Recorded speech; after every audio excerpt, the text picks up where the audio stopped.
শুভ দুপুর বন্ধুরা, আসলাম আমাদের ভুট্টা ক্ষেত দেখতে। তো প্রতিবারের মতো আমরা ভুট্টা ক্ষেত অর্থাৎ ভুট্টা চাষ করে থাকি। তো এবার ওই ভুট্টা চাষ করেছি। আসলে ভুট্টার ফলনটা কীরকম হয়েছে এটা দেখতে আসলাম। ওই যে দেখতে পাচ্ছেন,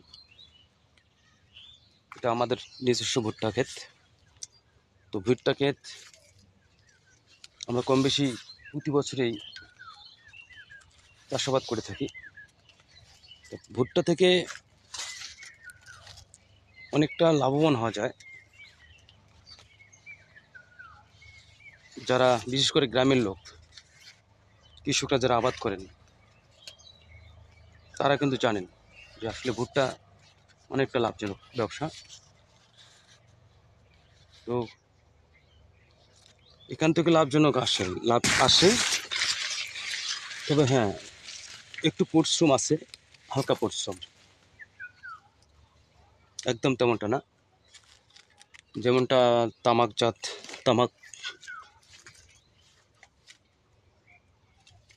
তামাক আবাদ করলে, যেমনটা চাষ করলে যে পরিশ্রমটা হয় সে তুলনায় কম।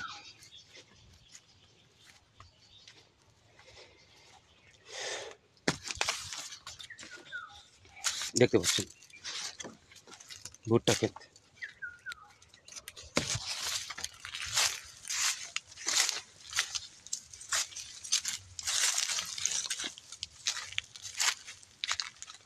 আসলে ঢাকা থেকে এরকমভাবে ভুট্টা ক্ষেতে সময় দেওয়া হয় না। তো বাড়ির লোকেরাই যেভাবে দেখভাল করেন ঠিক সেভাবে হয়েছে।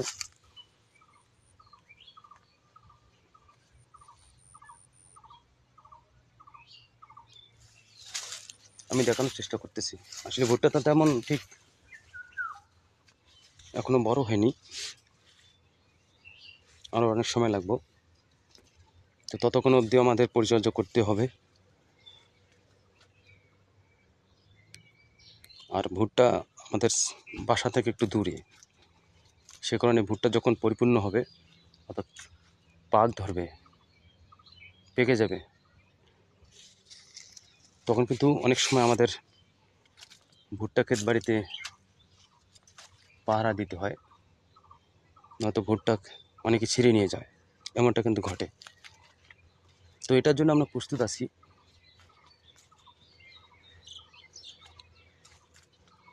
তো ভুট্টা যতক্ষণ না পরিপক্ক না হয় ততক্ষণ অবধি আমাদের একটু দেখভাল করতেই হবে। দেখানোর চেষ্টা করছি।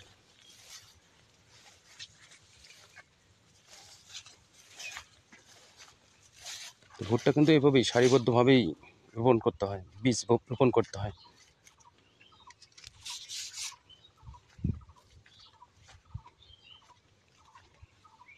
অনেক ভুট্টার গাছে এখনো ভুট্টা আসেনি, একটু পরিচর্যার অভাব আছে। যে অনেক গাছ দেখা যাচ্ছে যে অতি দুর্বল, এই গাছ থেকে তেমন একটা ভুট্টা আশা করা যাবে না। অনেক সেচ দিতে হবে এবং কিছু মেডিসিনও ব্যবহার করতে হবে, তাহলে হয়তো একটু ফলন ভালো হবে। দেখতে পাচ্ছেন না যে আসলে রোদের দিকে সেই ভুট্টাটা কিন্তু ভালো, কিন্তু যেদিকে ছায়া আছে, গাছের ছায়া, ঠিক সেই দিকে কিন্তু এরকম ফলনটা নেই। তো ছায়াযুক্ত স্থানে যে কোনো চাষাবাদই কিন্তু কম হয়।